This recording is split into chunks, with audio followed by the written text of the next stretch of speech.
నమస్తే, welcome to BCT news. నేను కళ్యాణి. వార్తల్లో ముందుగా హెడ్లైన్స్.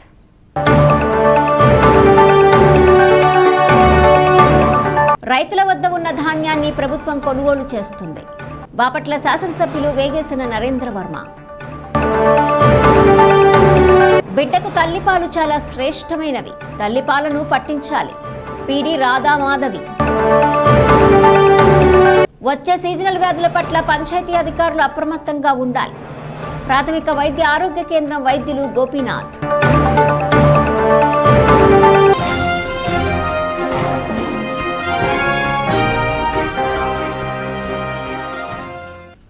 నలభై 9,000 టన్నుల ధాన్యం మిగిలి ఉందని వ్యవసాయ శాఖ అధికారులు అంచనా వేస్తున్నారని స్థానిక శాసనసభ్యులు నరేంద్ర వర్మ అన్నారు. ధాన్యం సేకరణపై సంబంధిత శాఖల జిల్లా అధికారులతో జిల్లా కలెక్టర్ జె వెంకటమురళి, జిల్లా సంయుక్త కలెక్టర్ ప్రఖర్ జైన్, బాపట్ల శాసనసభ్యులు వేగేసిన నరేంద్ర వర్మలు సమావేశం నిర్వహించారు. 10,000 టన్నుల వరకు బాపట్ల నియోజకవర్గంలో ఇంకా కొనుగోలు చేయవచ్చని, మిగిలినవి కూడా కొనుగోలు చేస్తామని ఆయన పేర్కొన్నారు. జిల్లా కలెక్టర్ జె వెంకటమురళి మాట్లాడుతూ జిల్లాలోని అన్ని నియోజకవర్గాల్లో ఉన్న ధాన్యాన్ని చేస్తామని అన్నారు. సివిల్ సప్లై మినిస్టర్తో మాట్లాడి టార్గెట్ పెంచుకుంటామని, టార్గెట్ పెంచడం వల్ల ధాన్యం కొనుగోలు చేయొచ్చని అన్నారు. ఈ కార్యక్రమంలో జిల్లా జాయింట్ కలెక్టర్ ప్రఖర్ జైన్, వ్యవసాయ శాఖ అధికారులు, రైస్ మిల్లర్స్, రైతులు తదితరులు పాల్గొన్నారు. 16% మనకు వచ్చిన దాన్ని మేము కాన్స్టిట్యుయెన్సీ వారీగా వేసుకున్నాం. అర్థమైందండి? అంటే ఒక కాన్స్టిట్యుయెన్సీలో 100 బస్తాలు ఉంటే అక్కడ 16 బస్తాలు కొంటాం. ఇంకొక కాన్స్టిట్యుయెన్సీలో 1000 బస్తాలు ఉంటే 160 బస్తాలు కొనుక్కుంటాం. అంటే ఎక్కడ ఎవరికి అన్యాయం జరగదు. అలాట్మెంట్ మనకు వచ్చిన అనుమతిని కూడా 6 కాన్స్టిట్యుయెన్సీల్లో ప్రొడక్షన్ వారీగా సర్దుబాటు చేసాం. మెట్రిక్ టన్నులు వచ్చింది. ఏది ఖరీఫ్లో ఉండిపోయింది కావచ్చు, రబీలో వచ్చిన కాస్తంత కావచ్చు. అర్థమైందండి? ఇదే లెక్కలో ఉదాహరణకి ఇంక మిగతా వాటి కాబట్టి 16 కొంటాం. ఇంకో కాన్స్టిట్యుయెన్సీలో 1000 ఉన్నాయి కాబట్టి 160 తీసుకుంటాం. మేము పర్చేజ్ చేసుకుంటానే ఉంటాం సార్. మా యొక్క సొంత బిజినెస్ ని మేము ఆపుకునే పరిస్థితి ఏమి ఉండదు. అయితే ఏంటంటే సేల్స్ చాలా తగ్గిపోయింది. ఇక్కడ ఈ వెరైటీలకు వచ్చేసరికి బీపీటీలు, నాన్ బీపీటీ ఎక్కువైపోయింది సార్. నాన్ బీపీటీ అది రైస్ అన్నంగా నిలబట్టలేదు. అందువల్ల దాని సేల్స్ తగ్గిపోయింది పూర్తిగా. అవి అంతా వాళ్ళంతా ఏం చేస్తున్నారంటే మళ్ళీ జిల్లా లెవెల్లో ఇస్తారు. నియోజకవర్గానికి ఎప్పుడు ఇచ్చిన అలాట్మెంట్ జిల్లా లెవెల్లో ఇస్తారు. పరంగా ఎలా సాల్వ్ చేసుకోగలుగుతాం, ఇప్పుడు ఇంకా మనం తెచ్చుకుని ఎలా సాల్వ్ చేసుకోగలుగుతాం అనే దాని మీద ఇప్పుడు జరుగుతూ ఉంటే, మిల్లర్స్ చెప్పిన మాట ఏంటంటే వ్యవసాయ లెక్కల ప్రకారం ఇచ్చింది మోస్ట్లీ అంత ఉండకపోవచ్చు, ఇంకా బాగా తక్కువ ఉండొచ్చు అని వాళ్ళ ఉద్దేశం, వాళ్ళ లెక్క. కానీ అంత ఉంటుంది అనేది లెక్క. ఏదైనా వ్యవసాయ అధికారులు ఇచ్చిన లెక్కల ప్రకారమే ప్రభుత్వం ఫాలో అవుతుంది. ఎందుకంటే బయట ఇంత పెద్ద రేట్ వచ్చింది పోయిన సంవత్సరం, ఈ సంవత్సరం కేసు లేదు. లాస్ట్ ఇయర్ మనకు అంత ప్రాఫిట్ వచ్చింది ఎందుకంటే బయట ఉన్నది. ఖచ్చితంగా ప్రభుత్వం తరఫున మేము మ్యాక్సిమం ఏర్పాటు చేస్తాం కొనగలడానికి. టార్గెట్ వచ్చింది, ఇంకా మేము తీసుకువస్తాం, అది మన బాధ్యత. కానీ వల్ల మీద ఈ టార్గెట్స్ పెట్టి ఇంటర్ఫేర్ చేస్తే అది కూడా కరెక్ట్ అవుతుంది. 1550కి కొనేవాళ్ళు బోల్డ్ అంతమంది ఉన్నారా? డబ్బులు నెల రోజులు పడుతుంది. మా జాయింట్ కలెక్టర్ ప్రయత్నం, మా ఎమ్మెల్యే గారి ప్రయత్నం, మా మంత్రుల ప్రయత్నం, మరో 30 నుంచి 40 వేలు తేడానికి మా శాయశక్తుల ప్రయత్నం చేస్తాం. పెరిగినట్టు కాన్స్టిట్యుయెన్సీలకి అలాట్మెంట్ ఇచ్చి తీసుకోవడానికి ప్రయత్నం చేస్తాం. మేము సిన్సియర్గా ఎఫర్ట్ చేస్తాం. మనకు ఇస్తారని ఆశిద్దాం. డైరెక్ట్గా ఎమ్మెల్యే గారు మంత్రికి మాట్లాడతారు, మేము కమిషనర్కి మాట్లాడతాము, తెచ్చుకుందాం. శ్రీనివాస్ చెప్పినట్టు కొంత బయట సేల్స్ అయిపోయి ఉంది అని అంటే ప్రాబ్లం సాల్వ్ అయిపోయినట్టే. 49,000 టన్నులు ఇంకా మిగిలి ఉందని వ్యవసాయ అధికారులు లెక్కలు తెచ్చారు. మనకి అలాట్ చేసింది 8,250 టన్నులు మాత్రమే కొనగలుగుతామని అలాట్ చేసింది. అందులో 2,400 టన్నులు ఇప్పుడు మళ్ళీ కొన్నారు. అంటే 47,000 టన్నులు, ఇదో 2,400 అంటే 50,000 టన్నులు కొన్నారు. 10,000 పెంచారంట. 10,000 టన్నులు మనం ఇప్పుడు కొనవచ్చు మన నియోజకవర్గం వరకు. అదొక ఆనందం. 10,000 టన్నులు కొన్నా కూడా ఇంకా 30,000 టన్నులు ఉంటాయి. ఉంటుంది. మనం కొత్తగా సాధించే దాంట్లో నుంచి మళ్ళీ ఏమన్నా మీకు ఇంకో 10,000 అట్లా చేద్దాం. మళ్ళీ 1,000 కనీసం వచ్చేటట్టుగా మా ప్రయత్నం మేము చేస్తాము. ఎమ్మెల్యే గారు కూడా వారి ప్రయత్నం చేస్తారు, మంత్రి గారితో మాట్లాడతారు. అట్లానే మన జిల్లాలో ఉన్న రెవెన్యూ మంత్రి గారు కానీ ఎనర్జీ మినిస్టర్ గారిని కూడా రిక్వెస్ట్ చేసి వాళ్ళు కూడా సివిల్ సప్లైస్ మినిస్టర్తో మాట్లాడతారు. మేము కూడా సివిల్ సప్లైస్ కమిషనర్ ఎండి గారితో మాట్లాడి టార్గెట్ పెంచుకుంటాము. భూమిని కాపాడుకోవాల్సిన ఆవశ్యకత ఎంతైనా ఉందని అటవీశాఖ జిల్లా అధికారి భీమయ్య అన్నారు. బాపట్లపట్నంలోని ఎస్ఎంజీ హైస్కూల్ ఆవరణలో ప్రపంచ దాత్రి దినోత్సవంను ఫోరం ఫర్ బెటర్ బాపట్ల ఆధ్వర్యంలో నిర్వహించారు. భూమిని రక్షిస్తే మనల్ని భూమి రక్షిస్తుందని ఈ సందర్భంగా ఆయన పేర్కొన్నారు. ప్రకృతి వైపరీత్యాల నుండి రక్షించాలంటే మొక్కలను నాటాలని పిలుపునిచ్చారు. ఈ సమావేశానికి అధ్యక్షత వహించిన ఫోరం ఫర్ బెటర్ కార్యదర్శి డాక్టర్ పిసి సాయిబాబు మాట్లాడుతూ నివాసయోగ్యమైనది భూమి ఒక్కటేనని దానిని పరిరక్షించుకోవాలని అన్నారు. భూమి మొత్తాన్ని చెత్తతో నింపేస్తున్నారని ఆవేదన వ్యక్తం చేశారు. పనికిరాని చెత్తను రీసైక్లింగ్ చేయాలని అన్నారు. ప్లాస్టిక్ వస్తువులను వేరు చేయాలని విద్యార్థులకు సూచించారు. వాతావరణ మార్పులు జరుగుతున్నాయని, కాలానికి అనుగుణంగా మార్పులు రావటం లేదని ఆయన పేర్కొన్నారు. ఈ కార్యక్రమంలో మహిళా డిగ్రీ కళాశాల ప్రిన్సిపల్ నాగమణి, జూనియర్ కళాశాల ప్రిన్సిపల్ దుర్గాప్రసాద్ తదితరులు పాల్గొని ప్రసంగించారు. 1970 నుండి ఈ ధరిత్రి దినోత్సవం అనేది జరుపుతూ మన భావి తరాల వారికి గుర్తు చేస్తూ చేసుకునే ఈ కార్యక్రమమే ధరిత్రి దినోత్సవం. ఇవి ధరిత్రిని మనం కాపాడుకోకుండా ఉంటే భవిష్యత్తు మనకి లేదు. గ్లోబ్ అనుకుంటే ఒకసారి మీ అందరికీ తెలుసు, భూగోళంలో 3 వంతులు వాటర్ ఉంటుంది, నీరు సముద్రాలతో కప్పబడి ఉంటుంది, 1 వంతు భూభాగం ఉంటుంది. ఆ భూభాగంలో ఉన్నటువంటి వాతావరణం ఎలా ఉండాలి, దానికి తగ్గట్టుగానే 33% గ్రీనరీ అనేది ఉంటేనే మన భూగోళం అనేది సమతుల్యముగా ఉంది అనేది ఉంటుంది. కాబట్టి ఇప్పుడు మనకు ప్రస్తుతం ఈ భూభాగంలో ఉండవలసినటువంటి పర్సంటేజ్ గ్రీనరీ లేదు. కాబట్టి మన భూగోళంలో అనేక మార్పులు అనేవి కలుగుతూ ఉన్నాయి. కాలుష్యం వల్ల భూతాపం పెరిగిపోయి ఎన్నో అంటువ్యాధులు కానివ్వండి, లేకపోతే రకరకాలైన వాతావరణంలో మార్పులు కానివ్వండి, పంటలు సరిగా పండకపోవడం కానివ్వండి, ఎర్త్క్వేక్స్ కానివ్వండి, సునామీలు కానివ్వండి, ఇవన్నీ కూడా మనం ఈ భూమిని సరిగ్గా వాడుకోకపోవడం వల్ల వచ్చేటటువంటి నష్టాలు. భూమిని సరిగ్గా వాడుకోవాలి అంటే ఈ భూమిని ఒకే ఒక గ్రహం ఉంది, ఇంకా వేరే ఆల్టర్నేటివ్ ఏం లేదు దీన్ని సరిగ్గా వాడుకోకపోతే మనకి రాబోయే కాలంలో మీకు చాలా ఇబ్బందులు, తరతరాలకి కూడా చాలా ఇబ్బందులు ఎదురవుతాయి. కాబట్టి ఈ భూమిని సక్రమంగా వాడుకోవాలి అంటే మనం తీసుకోవాల్సిన చర్యలు ఏంటి అంటే వృక్షాలను పెంచాలి, ప్లాస్టిక్ వాడకాన్ని తగ్గించాలి, కృత్రిమమైనటువంటి ఎరువుల్ని, రసాయన ఎరువుల్ని తగ్గించాలి పంటలు పండించేటప్పుడు.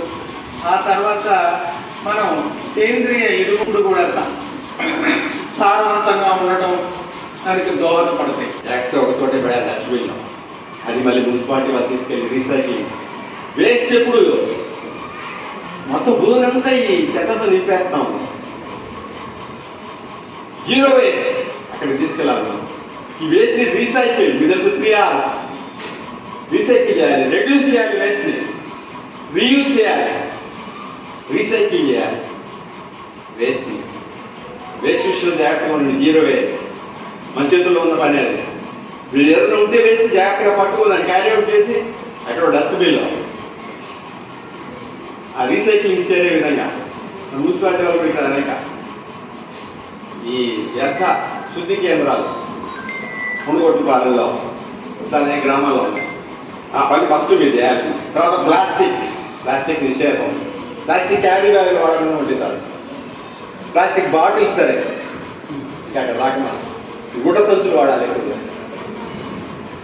ఏమవుతుంది, ఈ ప్లాస్టిక్ భూగర్భ జలాలు ఇవ్వకుండా అనేక ప్రమాదాలు ఉన్నాయి. ప్లాస్టిక్ అది మీ చేతుల్లోనే ఉంది, చెత్త ప్లాస్టిక్.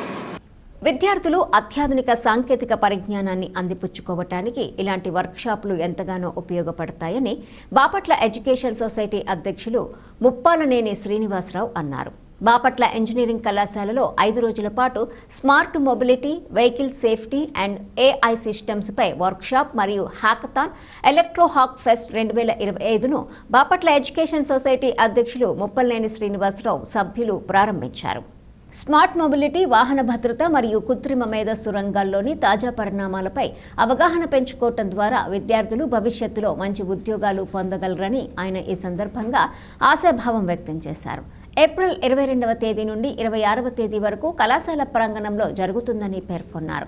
కార్యదర్శి మానం నాగేశ్వరరావు మాట్లాడుతూ విద్యార్థుల యొక్క నైపుణ్యాలను వెలికి తీసేందుకు మరియు వారిలో సృజనాత్మకతను పెంపొందించేందుకు ఈ హ్యాకథాన్ ఒక చక్కటి వేదిక అని కొనియాడారు.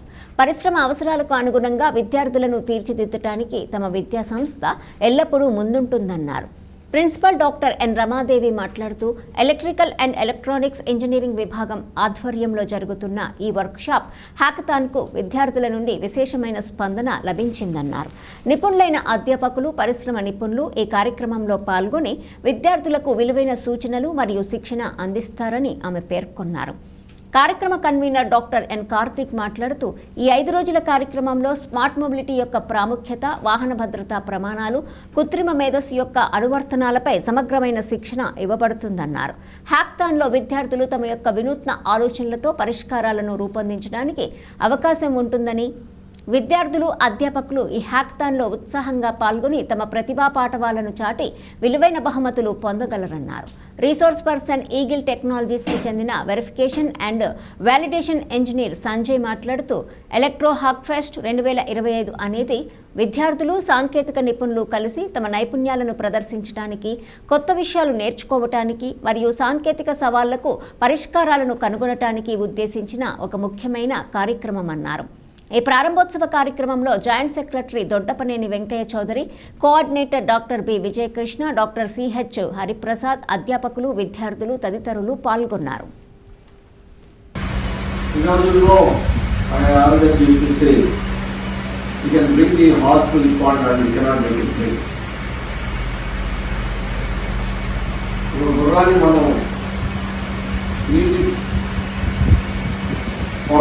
తీసుకోవడాలని దాన్ని పాటించలేము, దానికి ఇష్టం ఉండాలి. ఇందువల్ల మేము అందరినీ request చేసేదంటే Robert education society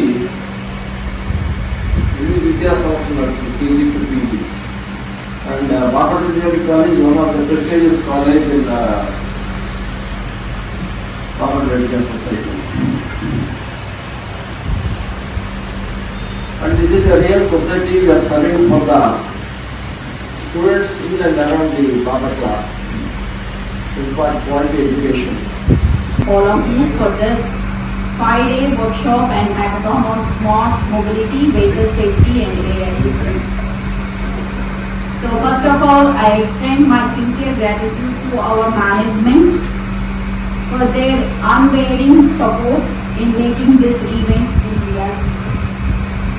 I also wish to thank our coordinators, co-coordinators, faculty, industry partners and organizing committee for their dedication and crafting this exceptional experience. Your contribution have earned this event not only meet but exceed the expectations. So innovation is not just about the technology, it is about the vision, collaboration and tailored set of solutions that redefine the way we live and move. Our focus on this workshop and hackathon is mobility that is smarter, safer and driven by the power of AI. A domain where the brightest minds among us will shape the future. This workshop and hackathon serves as a launchpad for breakthrough the ideas, bringing together talent students. Swami Vivekananda ఆశయాలను నేటి యువత ఆదర్శంగా తీసుకోవాలని శ్రీ రామకృష్ణ సేవా సమితి అధ్యక్షులు తిమ్మరాజు వెంకట సుబ్బారావు అన్నారు. కర్లపాలెం శ్రీ రామకృష్ణ సేవా సమితి ఆధ్వర్యంలో రాజమండ్రి రామకృష్ణ మిషన్ సహకారంతో కర్లపాలెం హైవెండ్ హై స్కూల్లో జాగృతి పోటీలు నిర్వహించారు. ప్రతిభ కనపరిచిన విద్యార్థులకు బహుమతులను అందజేశారు. ఈ సందర్భంగా సుబ్బారావు మాట్లాడారు. ఈ కార్యక్రమంలో హైవెండ్ high school chairman Pedamallu Uday Chandrarao, director Sai Mahendrababu, సమితి ఉపాధ్యక్షులు వెంకటేశ్వర్లు, ఆలపాటి సాంబశివరావు, రావి సుభాష్ రెడ్డి తదితరులు పాల్గొన్నారు. Swami Vivekananda given a quotation, every man have the education, but how to use proper education is very important. Knowledge is a resource. From the beginning itself, India is one of the famous continent. By the expert says, this revived so many saints. The saints are very much interested in the so-called Sanatana Dharma. The Sanatana Dharma given to the prosperous look for the Swami Vivekananda. Vivekananda, he himself admired the system. స్వామి ఏదైతే చెప్పారో ఆ సిద్ధాంతాలను మనం తీసుకొని ప్రతి సంవత్సరం కూడా జాగృతి అనే ఒక పోటీ పెట్టడం జరిగింది. రామకృష్ణ మిషన్ రాజమండ్రి వారిని నిర్వహించిన గత 5-6 సంవత్సరాలుగా ఈ సంవత్సరం నిర్వహించిన పోటీల్లో బాపట్లలో కొన్ని స్కూల్స్, అదే కలబాల్లో కొన్ని స్కూల్స్, అదే డిఫరెంట్ స్కూల్స్లో జరగడం జరిగింది. ఈరోజు మా హైబ్రిడ్ స్కూల్లో ప్రత్యేకంగా మా విద్యార్థులు చక్కటి ప్రతిభ స్ఫూర్తి ప్రదర్శించారు. ఒకసారి మా డైరెక్టర్ శ్రీ ఉదయ్ గారికి ధన్యవాదాలు చెప్తున్నాను. కర్లపాలెం మండలము గణపవరం గ్రామానికి చెందిన కర్లపాలెం మండల జనసేన పార్టీ అధ్యక్షులు గొట్టిపాటి శ్రీకృష్ణ తండ్రి గొట్టిపాటి పెదనాంచారయ్య స్వర్గస్థులయ్యారు. వారి పార్థివ దేహానికి బాపట్ల నియోజకవర్గ శాసనసభ్యులు Vegesina Narendravarmaraju, market yard chairman Kavuri Srinivasareddy పూలమాలలు వేసి నివాళులర్పించారు. శ్రీకృష్ణ కుటుంబ సభ్యులకు ప్రగాఢ సానుభూతిని తెలిపారు. బాల్య వివాహాలు చేయటం చట్టరీత్యా నేరమని తహసీల్దార్ సుందరమ్మ అన్నారు. కర్లపాలెం మండల పరిషత్ కార్యాలయంలో బాల్య వివాహాల నిర్మూలనపై అవగాహన సదస్సు నిర్వహించారు. ఈ సందర్భంగా సుందరమ్మ మాట్లాడుతూ బాల్య వివాహాలు చేసినా ప్రోత్సహించినా శిక్షార్హులవుతారన్నారు. బాల్య వివాహాలను అడ్డుకోవాల్సిన బాధ్యత అధికారులు, అంగన్వాడీ కార్యకర్తలపై ఉందన్నారు. ఈ కార్యక్రమంలో ఎంపీడీఓ అద్దూరి శ్రీనివాసరావు, జెడ్పీటీసీ పిట్ల వేణుగోపాల్ రెడ్డి, ఎంఈఓ మనోరంజని, ప్రధానోపాధ్యాయులు విజయభాస్కర్ రెడ్డి, ఉపాధ్యాయులు, కార్యదర్శులు, అంగన్వాడీ కార్యకర్తలు పాల్గొన్నారు. కాలువల ద్వారా నీరు విడుదల అయ్యాయని, రక్షిత మంచినీటి చెరువులను పూర్తి స్థాయిలో నింపుకోవాలని ఎంపీడీఓ అద్దూరి శ్రీనివాసరావు అన్నారు. కర్లపాలెం మండల పరిషత్ కార్యాలయంలో సమావేశం నిర్వహించారు. ఈ సందర్భంగా శ్రీనివాసరావు మాట్లాడుతూ కర్లపాలెం, సమ్మెటవారిపాలెము, పేరలి, చింతాయపాలెము, గణపవరము, పెదగొల్లపాలెం గ్రామాలకు పీటీ ఛానల్ ద్వారా నీరు విడుదల అయ్యాయన్నారు. వారం పాటు కాలువల ద్వారా నీరొస్తాయని, అవసరమైతే ఇంజిన్ల ద్వారా చెరువులు నింపుకోవాలని గ్రామ సర్పంచులు, కార్యదర్శులకు ఎంపీడీఓ సూచించారు. డెల్టా కాలువలకు నీటిని విడుదల చేయడమైనది. అధికారులు చెరువులు నింపుకోవాలి. అదేవిధంగా తాగునీటి ట్యాంకులు పరిశుభ్రత పాటించాలి. కాబట్టి కర్లపాలెం మండల పరిధిలోని గ్రామ సర్పంచులు, పంచాయతీ కార్యదర్శులు అప్రమత్తంగా ఉండి ప్రజలకు తాగునీటి కొరత లేకుండా చెరువులకు పూర్తి స్థాయిలో వాటర్ నింపాలి. అదేవిధంగా ప్రస్తుతం జరుగుతున్నటువంటి ఈ వేసవి కాలంలో ప్రజలు ఇబ్బంది పడకుండా ముందస్తుగా ప్రభుత్వం మన జిల్లా కలెక్టర్ వారి ఆదేశాల మేరకు నీటిని విడుదల చేయడమైనది. మండల పరిధిలోని అరకొరగా ఉన్న చెరువులను కూడా పూర్తి స్థాయిలో నీటితో నింపుకోవాలి. త్రాగునీటి ట్యాంకులకు ఎప్పటికప్పుడు శుభ్రం చేస్తూ ఉండాలి. అలాగే రక్షిత మంచినీటి చెరువులు, ట్యాంకుల వద్ద చిల్లకప్పను తొలగిస్తూ పరిశుభ్రత పాటించాలి. మంచినీటి పథకాలు ఎక్కువగా ప్రాధాన్యతనిస్తూ చెరువులు నింపాలి. ఈ కార్యక్రమాలను ఆర్డబ్ల్యూఎస్ఏఈ గారు, ఆర్డబ్ల్యూఎస్డిఈ గారు, రెవెన్యూ, పోలీసు, ఇరిగేషను, పంచాయతీరాజ్ సిబ్బంది పర్యవేక్షణ చేస్తూ ఉంటారు. కాబట్టి నీటిని పంట పొలాలకు మళ్లించకుండా వారిపై అలాంటి వారు ఏమైనా అలా పంట పొలాలకు నీటిని మళ్లించడంతో వారిపై కేసు నమోదు చేయబడని తెలియజేయబడింది. సీజనల్ వ్యాధుల పట్ల పంచాయతీ అధికారులు అప్రమత్తంగా ఉండాలని ప్రాథమిక వైద్య ఆరోగ్య కేంద్రం వైద్యులు, జిల్లా మలేరియా అధికారి గోపీనాథ్ అన్నారు. కర్లపాలెం మండల పరిషత్ కార్యాలయంలో 20 పంచాయతీల కార్యదర్శులకు సీజనల్ వ్యాధుల పట్ల యాక్షన్ ప్లాన్పై సమావేశం నిర్వహించారు. ఈ సందర్భంగా గోపీనాథ్ మాట్లాడుతూ ప్రతి పంచాయతీలో సైడ్ కాల్వల్లో నీరు నిల్వ ఉండకుండా చూసుకోవాలన్నారు. బీచింగ్, ఎబెట్, పాగింగ్ మిషన్లు సిద్ధంగా ఉంచుకోవాలన్నారు. ఈ కార్యక్రమంలో ఎంపీడీఓ శ్రీనివాసరావు, కార్యదర్శులు తదితరులు పాల్గొన్నారు. ఏఎల్ఓ ఆపరేషన్స్ ప్రతి పంచాయతీ పరిధిలో రోజు జరుగుతున్నాయా లేదా? యాంటీ లార్వల్ ఆపరేషన్స్ అంటే మస్కిటో డెన్సిటీ, ఎక్కడైతే మస్కిటోస్ ఎక్కువ అంటే స్లైడ్ కాలువలు కావచ్చు, డ్రైనేజ్ బ్లాకేజ్ కావచ్చు, లో లయింగ్ ఏరియాస్లో వాటర్ అన్నది స్టాగ్నేషన్ అవుతుంది. అవన్నీ ఐడెంటిఫై చేసి ఈ సీజన్కి రాబోయే ముందు మీరు ఏ విధంగా ప్రిపేర్ అయ్యారన్నది పంచాయతీ సెక్రటరీస్ అందరూ కూడా ఎంపీడీఓ గారికి రిపోర్ట్ ఇస్తే ఫ్రమ్ ఎంపీడీఓ గారి దగ్గర నుంచి district malaria officer team will receive the report and ఈ రిపోర్ట్ని డిస్ట్రిక్ట్ పంచాయతీ ఆఫీసర్ గారి ముందు పెట్టడం జరుగుతుంది. ఎందుకంటే యాంటీ లార్వల్ ఆపరేషన్స్ చాలా బాగా జరిగితే మనకి సీజన్ వచ్చినప్పుడు ఈ డెంగ్యూ దోమలు కానీ లేకపోతే మస్కిటో బ్రీడింగ్ ప్లేసెస్ అన్నవి తగ్గిపోతాయి. దానికి ఫస్ట్ మీ దగ్గర ఎన్ని మిషన్స్ ఉన్నాయి? 14 మిషన్స్.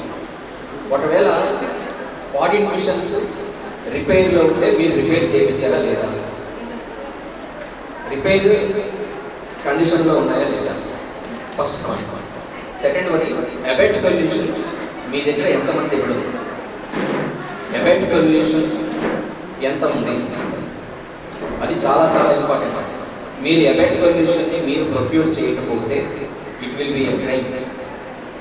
మళ్ళీ చెప్తున్నాను, as a district malaria officer మళ్ళీ చెప్తున్నాను, ప్రతి ఒక్కరి దగ్గర మీరు లోకల్ పర్చేస్లో అబెట్ సొల్యూషన్ ప్రొక్యూర్ చేయాలి.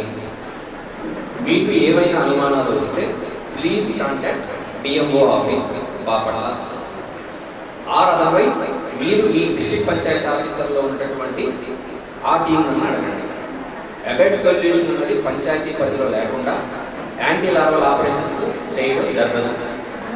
కాబట్టి స్టాక్ పొజిషన్ ఎంత ఉంది ప్రతి ఒక్కరి దగ్గర అన్నది మీరు ఎంపీడీఓ గారికి రిపోర్ట్ ఇవ్వాలి. మీరు ఎంపీడీఓ గారికి రిపోర్ట్ ఇస్తే దెన్ ఎంపీడీఓ గారు మేము కూర్చొని వాట్ ఈస్ ద ప్లాన్ అన్నది, ఈ సీజన్ రాబోతుంది కాబట్టి seasonal action plan for Karlapalem mandal వేసుకోవడానికి we need this information. Bharatiya Janata Party పనిచేసే కార్యకర్తల్ని ఎప్పటికీ మర్చిపోదని కర్నూలు జిల్లా ఆదోని శాసనసభ్యులు పార్థసారథి అన్నారు. బాపట్ల పట్టణంలోని కాపు కళ్యాణ మండపంలో జిల్లా అధ్యక్షులు బంగారు బాబు ప్రమాణ స్వీకార మహోత్సవంలో ఆయన పాల్గొన్నారు. పార్లమెంట్ అభ్యర్థిగా పోటీ చేసినప్పుడు ఆదోనిలో 3,000 తిరిగి 2024లో 18,000 ఓట్ల మెజారిటీతో ఉండాలని ఈ సందర్భంగా ఆయన పేర్కొన్నారు. బాపట్ల నియోజకవర్గంలో తక్కువ మంది కార్యకర్తలు ఉన్నారని, నిరాశ చెందవద్దని, రాబోయే రోజుల్లో బాపట్ల నుండి భారతీయ జనతా పార్టీ గెలవబోతుందని జోస్యం చెప్పారు. పార్టీ కార్యకర్త నుండి వచ్చానని అన్నారు. పార్టీలో పనిచేసే వారికి పదవులు దక్కుతాయన్నారు. నూతనంగా ప్రమాణ స్వీకారం చేసిన బంగారు బాబు మాట్లాడుతూ, ఓ సామాన్య కార్యకర్తకు పెద్ద బాధ్యతను పార్టీ ఇచ్చిందని, అందరి సహాయ సహకారాలతో పార్టీని ముందుకు తీసుకెళ్తానని పేర్కొన్నారు. భారతీయ జనతా పార్టీ నాయకులు, కార్యకర్తలు తదితరులు పాల్గొన్నారు.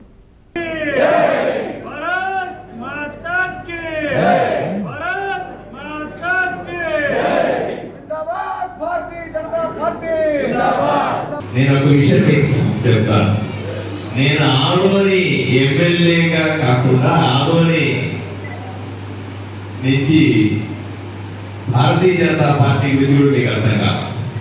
2019లో నేను కర్నూలు పార్లమెంటుకు భారతీయ జనతా పార్టీ నుంచి అభ్యర్థిగా పోటీ చేశాను. నాకు డిపాజిట్లు కూడా అప్పట్లో కర్నూలు పార్లమెంట్లో ఆదోని నియోజకవర్గం 7 నియోజకవర్గాల్లో ఒకటి నియోజకవర్గం, దాంట్లో కరెక్ట్గా 3,000 ఓట్లు వచ్చినాయి భారతీయ జనతా పార్టీ. మళ్ళీ సీట్ తిరిగేస్తే 2024 వచ్చేసరికి నేను అదే నియోజకవర్గంలో 18,500 మెజారిటీతో గెలుచుకున్నాను.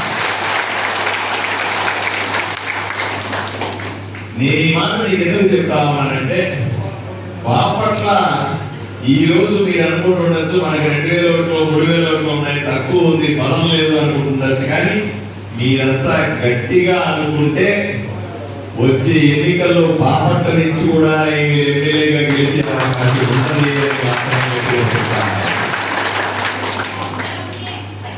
నేను ఆదోనికి వెళ్ళినప్పుడు కరెక్ట్ 28 రోజుల సమయం, 28 రోజులు టైం ఉంది నాకు ఎలక్షన్కి. ఆ రోజు నేను అక్కడికి వెళ్ళాను. నేను అక్కడికి వెళ్ళిన తర్వాత నాకు బంధువులు లేరు, స్నేహితులు లేరు, తెలిసిన వాళ్ళ సంఖ్య వేల మీద లెక్క పెట్టవచ్చు, అంతే నాకు తెలిసింది. నాకు పార్టీ చెప్పింది వెళ్ళి ఆదోనిలో ఎమ్మెల్యేగా పోటీ చేయమని, అంత తప్ప నాకు ఇంకేమీ తెలియదు. ఆదోనికి వెళ్ళిన తర్వాత నేను 1వ రోజు 2వ రోజు 3వ రోజు వారం గడిచే లోపల ప్రజలకు అర్థమైంది ఇతనెవరో కొత్త ఆలోచనలతో ఆదోనికి వచ్చినాడు అని అర్థమైంది. కొత్త ఆలోచనలు నావి కాదు, భారతీయ జనతా పార్టీ మరి ఎటువంటి రాజకీయ నేపథ్యం కుటుంబం నుంచి చిన్న కులవృత్తి చేస్తున్న కుటుంబం నుంచి వచ్చినటువంటి ఒక సామాన్యమైన వ్యక్తిని నేను ఈరోజు ఒక జిల్లా అధ్యక్షుడి బాధ్యతలు స్వీకరించడం అంటే అది ఈ పార్టీ ఈ జెండా భారతీయ జనతా పార్టీలోనే సాధ్యం అనేది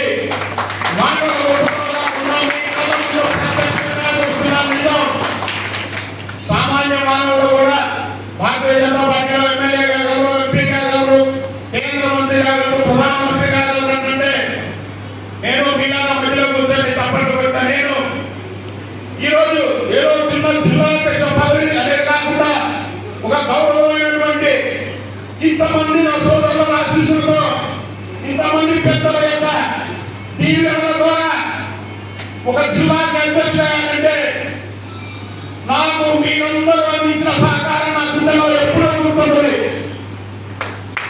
ఒకప్పుడు ఒక రాజకీయంగా వెళ్తున్నానని ఆర్థికంగా కావచ్చు, మాట పరంగా కావచ్చు, మనుషుల పరంగా కావచ్చు, అన్ని రకాల నాకు ఎంతో మంది సహాయ సహకారాలు అందించారు. కాబట్టి నేను ఈ స్థాయిలో ఒక జిల్లా అధ్యక్షుడు కాగలిగాను. తప్పనిసరిగా ఏదైతే రాష్ట్ర పార్టీ మమ్మల్ని నమ్మి ఈ జిల్లాని మరి బలోపేతం చేసే బాధ్యత ఈ వేదిక మీద ఉన్నటువంటి నాయకుల సహాయ సహకారాలతో, వారి యొక్క సూచన సలహాలతో ఈ జిల్లాలో ఉన్నటువంటి భారతీయ జనతా పార్టీ సామాన్య కార్యకర్తల నుంచి సీనియర్ నాయకుల యొక్క ప్రతి ఒక్కల దీవెనలతో వారి ఆలోచనలతో ముందుకు తీసుకువెళ్తానని ఈ వేదిక ద్వారా మీ అందరి ముందు ప్రమాణం చేస్తున్నారు. కొండపాటూరు గ్రామంలో వేంచేసి ఉన్న శ్రీ పోలేరమ్మ తల్లి తిరునాళ్ళని పురస్కరించుకుని బాపట్ల పట్టణంలోని చీల్ రోడ్డు సెంటర్ వద్ద గల రామాలయం నుండి అమ్మవారి ప్రభ ఊరేగింపుగా బయలుదేరింది. ఈ సందర్భంగా అమ్మవారికి పలువురు భక్తులు మొక్కులు తీర్చుకున్నారు. ఆదిలాబాద్ జిల్లా నుండి వచ్చిన ప్రదర్శనకారులు బోనాల డ్యాన్స్ ప్రదర్శించారు. ఈ డ్యాన్స్ చూపర్లను ఎంతగానో ఆకట్టుకుంది. 12 మంది గ్రూపుతో మారయ్య ఆధ్వర్యంలో ఈ కార్యక్రమాన్ని నిర్వహించారు. అదేవిధంగా కనక తప్పెట్లతో నృత్య ప్రదర్శనలు చేశారు.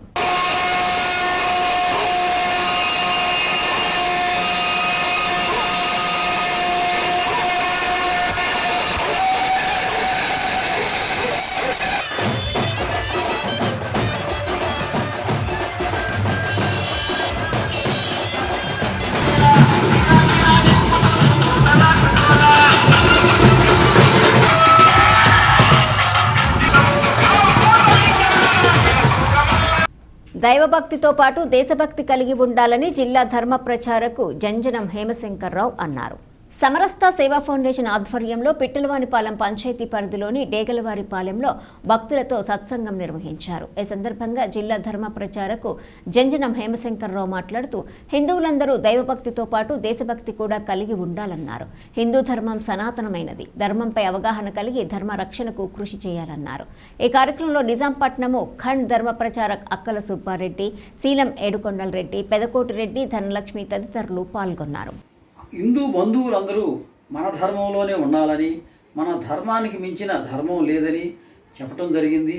హిందూ ధర్మ రక్షణ కోసం ప్రతి ఒక్కళ్ళు కూడా హిందూ ధర్మంపై అవగాహన కలిగి మన ఆచారాలు, సాంప్రదాయాలు, సంస్కృతి సాంప్రదాయాలను తెలుసుకుంటూ మన ధర్మం యొక్క గొప్పతనాన్ని అందరికీ వివరిస్తూ హిందూ ధర్మ రక్షణకి పాటుపడాలని, దీనిలో ముఖ్యంగా గ్రామ ధార్మిక సమితులు ముఖ్యంగా ఈ యొక్క కార్యక్రమంలో పాల్పంచుకుంటూ గ్రామ ధార్మిక రక్షణకు, హిందూ ధర్మ రక్షణకు పాటుపడాలని తెలియజేయటం జరిగింది.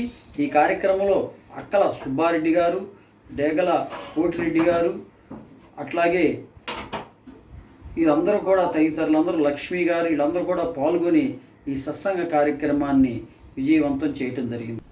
బిడ్డకు తల్లిపాలు చాలా శ్రేష్టమైనవని, తల్లిపాలలో బిడ్డకు పట్టించాలని పీడి రాధామాధవి అన్నారు. స్థానిక శాసనసభ్యులు వేగేసిన నరేంద్ర వర్మ గతంలో ఇచ్చిన వాగ్దానం మేరకు గర్భిణీ స్త్రీలకు 5,000 చొప్పున పంపిణీ అందజేశారు. ఐసీడీఎస్ ఆధ్వర్యంలో తాలేంకన వద్ద నిర్వహిస్తున్న పోషణ పక్వాడా ముగింపు కార్యక్రమం నిర్వహించారు. ఎమ్మెల్యే నరేంద్ర వర్మ ఇచ్చిన 5,000ను పోస్టాఫీసులో డిపాజిట్ చేసుకోవాలని గర్భిణీ స్త్రీలకు ఆమె ఈ సందర్భంగా సూచించారు. భవిష్యత్తులో ఉపయోగపడతాయని ఆమె పేర్కొన్నారు. తక్కువ ఖర్చుతో ఎక్కువ పోషకాలు ఉన్నటువంటి ఆహారాన్ని తయారు చేసుకొని గర్భిణీ స్త్రీలు తినాలని సూచించారు. ఈ కార్యక్రమంలో సిడిపిఓ, సూపర్వైజర్లు, గర్భిణీ స్త్రీలు, అంగన్వాడీ కార్యకర్తలు తదితరులు పాల్గొన్నారు. వార్తలు ముగించే ముందు హెడ్లైన్స్ మరోసారి.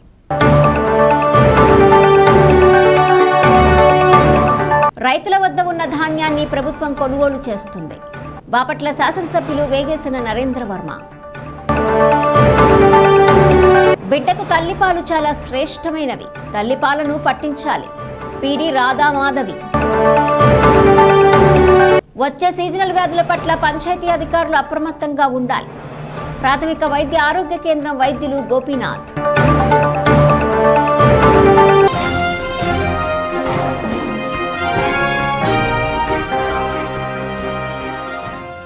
ఈ వార్తలు ఇంతటితో సమాప్తం. తిరిగి ప్రసారమయ్యే బీసీటీ న్యూస్లో మళ్ళీ కలుసుకుందాం. అంతవరకు సెలవు. నమస్కారం.